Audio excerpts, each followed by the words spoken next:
Hello friends, स्वागत है आप सभी का आपके अपने यूट्यूब चैनल लर्निंग नीट पर। और जैसा कि आपको पता है, डेली सुबह आपकी 10 बजे की क्लास फिक्स है, जिसमें हम देखते हैं सिर्फ और सिर्फ लैंग्वेज, यानी कि तीनों लैंग्वेज देखते हैं हम यहाँ पे। हिंदी, संस्कृत, इंग्लिश काफ़ी ज़्यादा वेटेज होता है आपका। ये एक प्लस पॉइंट होता है लैंग्वेज अगर आपकी नहीं, क्योंकि लैंग्वेज हमेशा आप बचपन से पढ़ते आ रहे हैं। बस थोड़ा सा उसकी प्रिपरेशन कर लीजिए, थोड़ी सी प्रैक्टिस कर लीजिए, तो ये आपका एग्ज़ाम में, किसी भी एग्ज़ाम में स्कोर करने का एक प्लस पॉइंट बन के जाता है। तो क्या, चलिए स्टार्ट करेंगे सेशन। और ये जो आपका सेगमेंट है ये पूरा एग्ज़ाम तक आपके चलेगा। तो जुड़े रहने के लिए आपको थोड़ा सा क्या करना पड़ेगा, सब्सक्राइब अगर आपने नहीं किया है तो कर दीजिएगा। चलिए स्टार्ट करते हैं। तो आज का जो पहला क्वेश्चन है, ठीक है, जितने भी लोग जुड़ चुके हैं गुड मॉर्निंग। प्रश्न देखते हैं। असूय पद के योग में प्रयोग की जाने वाली विभक्ति है कौन सी? द्वितीया, तृतीया, पंचमी या चतुर्थी?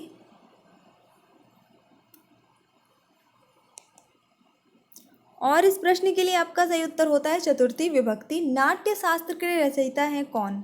नाट्य शास्त्र की रचना किसने की है? भरत मुनि ने, रुय्यक ने, माघ ने या कल्हड़ ने? और उत्तर बिल्कुल आपका ऑप्शन नंबर ए सही होगा। भरत मुनि का नाट्य शास्त्र है, बहुत फेमस है। भास द्वारा विरचित नाटक है कौन सा? कौन सा नाटक है जो भास द्वारा रचित है? कर्पूर मंजरी, सातवनन, प्रतिमा नाटकम, प्रसन्न राघव?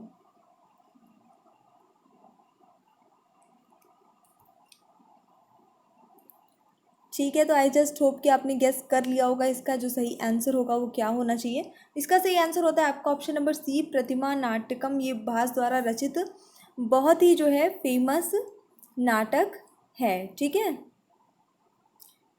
चलिए देख लेते हैं अगला प्रश्न।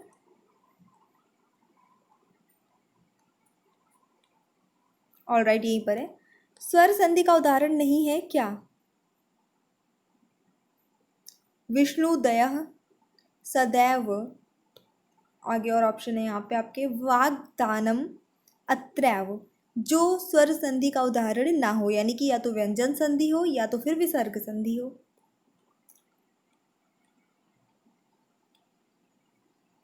और यहाँ पे देखिए हमें समझ में आ रहा है दीर्घ संधि है, वृद्धि संधि है, साफ साफ समझ में आ रहा है। यहाँ पे भी वृद्धि संधि हुई है।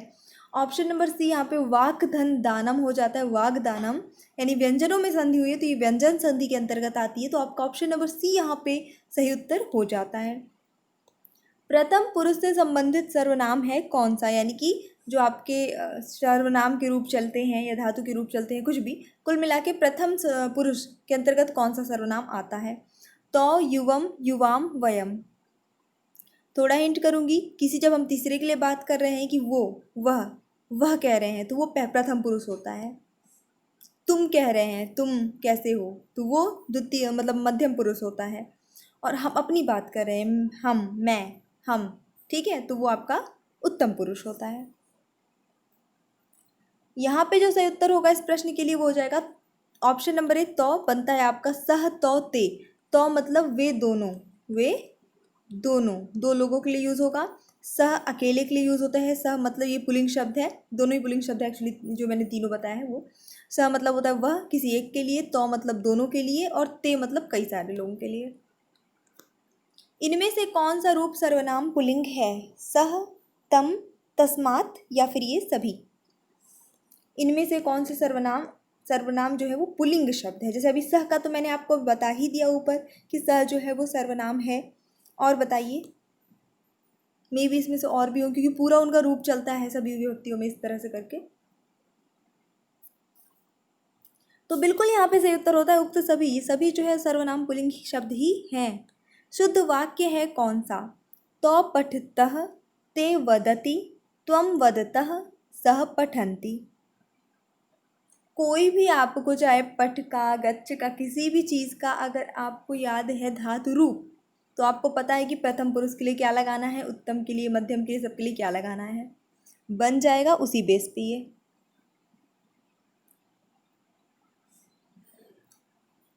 चलिए ठीक है, फिर देख लेते हैं। यहाँ पे शुद्ध वाक्य जो है वो है आपका ऑप्शन नंबर ए।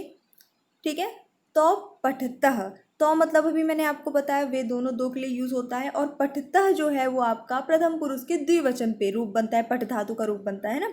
पठति, पठतः, पठंती, ऐसा रूप बनता है। तो बिल्कुल आपका ऑप्शन नंबर ए यहाँ पे सही है। बाकी इसलिए गलत है क्योंकि ते जो है बहुवचन है, तो इसके साथ वदति नहीं वदंती होना चाहिए था। त्वम जो है आपका ये हो जाता है मध्यम पुरुष, तो यहाँ पे प्रथम पुरुष के जो है धातु रूप नहीं लगनी चाहिए थी, वदसी होना चाहिए था। सह जो है वो आपका एक वचन है, तो यहाँ पे पठंती नहीं पठती होना चाहिए था। चलिए देखेंगे नेक्स्ट। यज धातु में सानच प्रत्यय का योग करने में कौन सा रूप बनेगा? प्रत्यय से आते हैं प्रश्न, ठीक है। यज्ञः, यजमानः, जजत्सु, याचकः। मेन जो चीज़ है आपको पता होना चाहिए कि सानच प्रत्यय लगाएंगे तो उसमें शेष क्या बचता है। हिंट कर दूं, शेष बचता है मान सानच प्रत्यय में, ठीक है। आत्मनेपद के साथ ही में ये लगता है, ऐसा कुछ इसका बड़ा सा डिस्क्रिप्शन हो जाएगा। तो खैर यहाँ पे जो सही उत्तर हो जाता है वो आपका ऑप्शन नंबर बी हो जाएगा, यजमाना हो जाएगा, क्योंकि मान शेष बचेगा। असे का पर्याय है क्या? मसे, कृपाण, चंद्रहास या फिर बी एन सी दोनों, यानी कि ये और ये दोनों।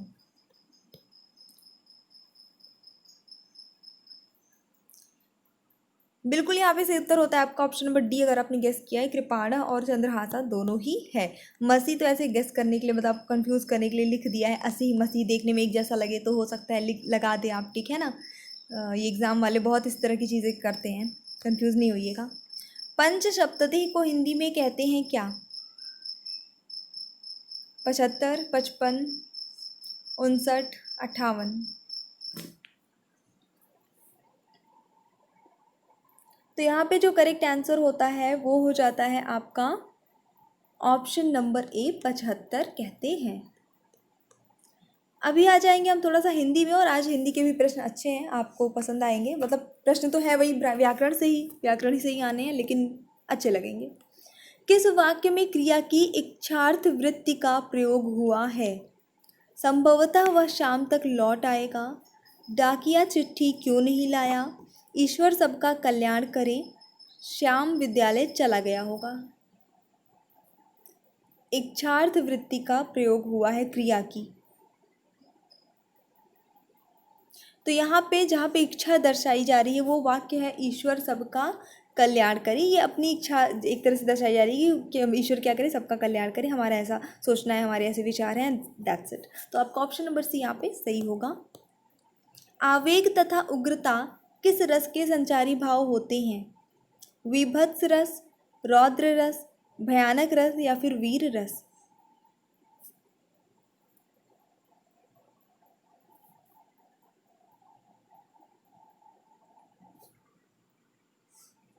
तो यहाँ पे जो करेक्ट आंसर जाता है इस प्रश्न के लिए वो होता है रौद्र रस, बिल्कुल सही। इसमें सर्वनाम से बनी भाववाचक संज्ञा कौन सी है? मतलब वो भाववाचक संज्ञा जो किससे बनी है? सर्वनाम से बनी है। समता, ममता, बड़प्पन, लड़कपन।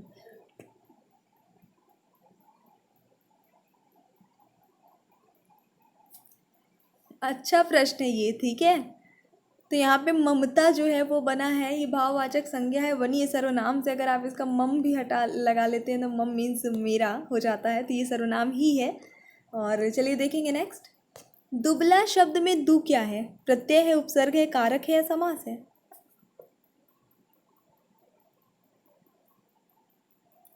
तो यहाँ पे सही उत्तर होता है आपका इस प्रश्न के लिए ऑप्शन नंबर बी, उपसर्ग, क्योंकि पहले लिखा हुआ है, बल के पहले लिखा हुआ है दु, तो ये उपसर्ग होगा। जो बाद में लगता है वो प्रत्यय होता है। एक अच्छा प्रश्न अगेन, जो मतलब मुझे पसंद है, और इसका आंसर दीजिए।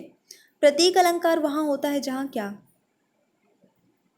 उपमेय को उपमान के सदृश कहा जाता है, उपमेय को उपमान से बढ़कर बताया जाता है, उपमेय और उपमान का संबंध उलट दिया जाता है, या फिर उपमेय और उपमान में कोई भेद नहीं रह जाता है।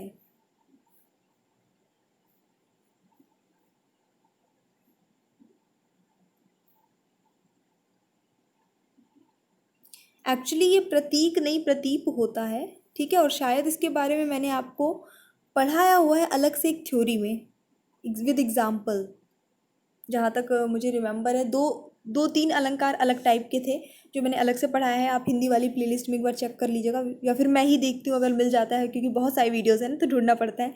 तो मैं लिंक कर दूँगी या कम्युनिटी में पोस्ट कर दूँगी एक अलग से, है ना। तो चलिए देख लेते हैं यहाँ पे जो करेक्ट आंसर है वो क्या हो जाता है। तो यहाँ पे उपमेय और उपमान का संबंध उलट दिया जाता है। कुल मिला के ये जो है उपमा अलंकार के विपरीत होता है। आप ऐसा समझ लीजिए कि प्रतीप अलंकार क्या होता है, उपमा या उपमान के मतलब सॉरी उपमा अलंकार जो होता है उसके विपरीत होता है। इसमें क्या होता है, उपमान को लज्जित पराजित या हीन दिखाकर उपमेय की श्रेष्ठता बताई जाती है। मतलब उपमा अलंकार में क्या होता है, उपमान की श्रेष्ठता बताई जाती है, इसमें उपमेय की श्रेष्ठता बताई जाती है।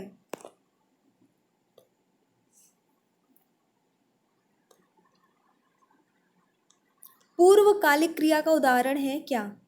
निशीथ पानी पीकर दौड़ते चला गया। दिनेश लड़कियों को पढ़ाता है। चोर भाग गया। राम बैठा है। पूर्वकालिक क्रिया का उदाहरण।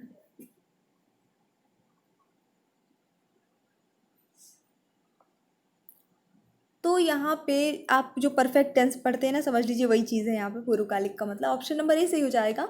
निशीथ जो है वो पानी पीकर दौड़ते चला गया, मतलब अभी वो जा चुका है, तो ये हो गया आपका पूर्वकालिक क्रिया। उसने एक प्रॉपर कोई काम जो है वो पूरा किया, फिर उसके बाद वो चला गया है। कैसे गया है सब कुछ इसका डिस्क्रिप्शन दिया हुआ है। बाकी क्यों नहीं है, बाकी जो है वो देखिए, ये पढ़ाता है ये आपका सिंपल प्रेजेंट टेंस होता है ना, वही चीज़ है। चोर भाग गया ये आपका पास्ट टेंस हो जाता है, ठीक है। और राम बैठा है ये भी आपका सिंपल प्रेजेंट टेंस में आ जाता है, ठीक है। मैं थोड़ा इंग्लिश एक्सप्लेन कर रही हूँ ताकि आप रिलेट कर पाएँ, है ना, उन चीज़ों को। और राम पानी पीकर, तो इसमें बताया गया कि पानी तो वो पी चुका है ना, चुका है, चुकी है, चुके हैं, बस वही चीज़ है। पूर्वकालिक means in short perfect tense. रिक्त स्थान के लिए उपयुक्त शब्द का चयन करें। पशु का जीवन सहज प्रवृत्ति से ब्लैंक होता है, मतलब जीवन ब्लैंक नहीं होता है, पर क्या होता है वो आपको यहाँ पे फिल करना है। प्रचारित, परिमाणित, परिचालित, प्रसारित।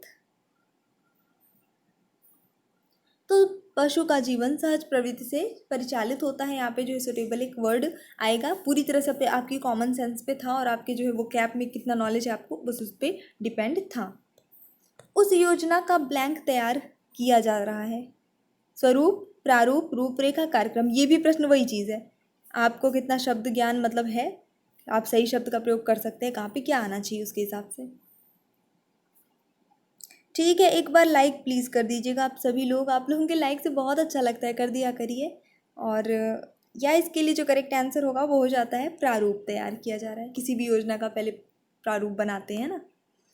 आयो आयो सुनत ही शिव सरजा तब नाम, बैरी नारी दृग जलन सो, बूढ़ी जात अरि गाम। कौन सा अलंकार है यहाँ पे, अतिशयोक्ति, अत्युक्ति, उत्प्रेक्षा, अपनुति।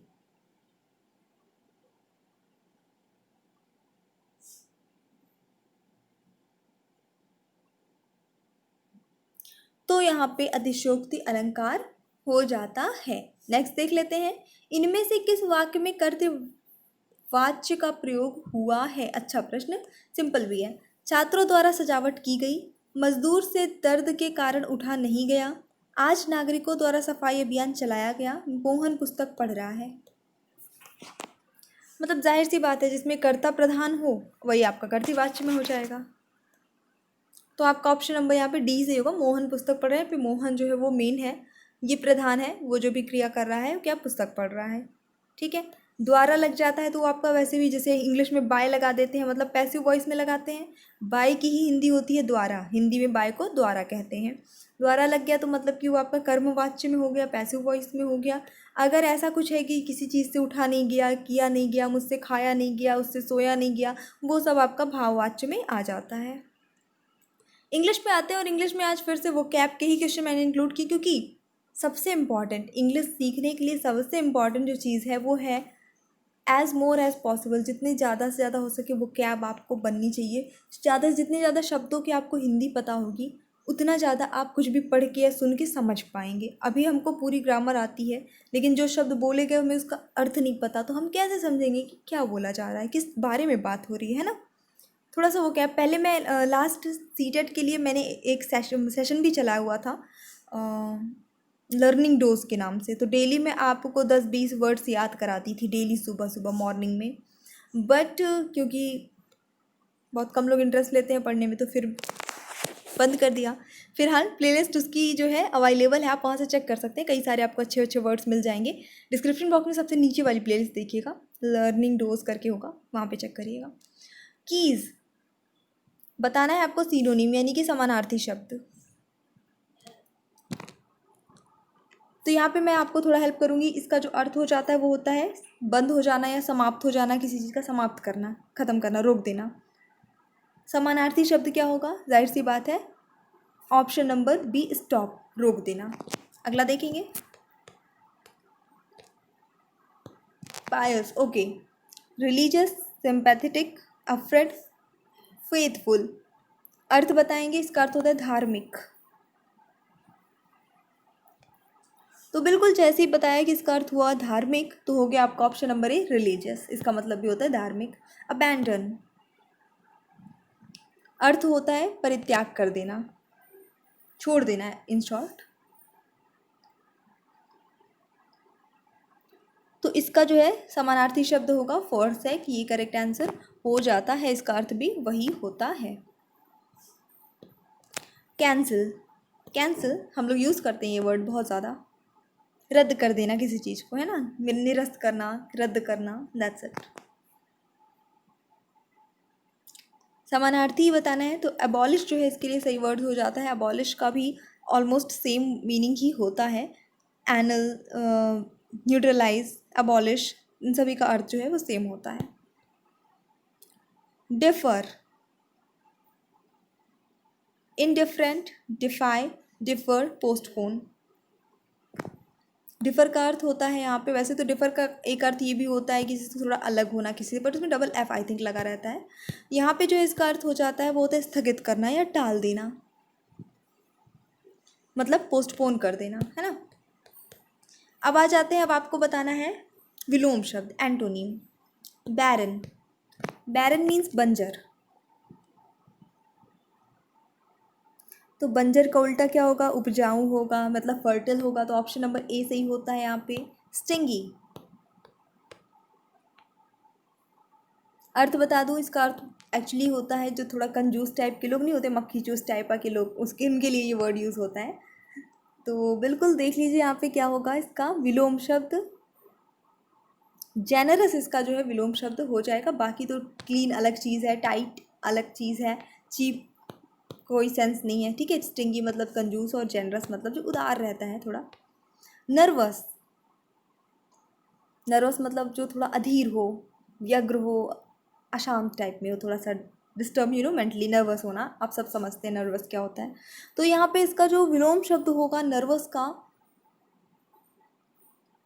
वो हो जाता है, जितने ऑप्शंस हैं उनमें से कंपोज्ड। कंपोज्ड मतलब, एक तो कंपोज मतलब होता है जैसे किसी चीज़ का सॉन्ग वगैरह की कंपोजिंग करते हैं, वो एक अलग चीज़ हो जाती है।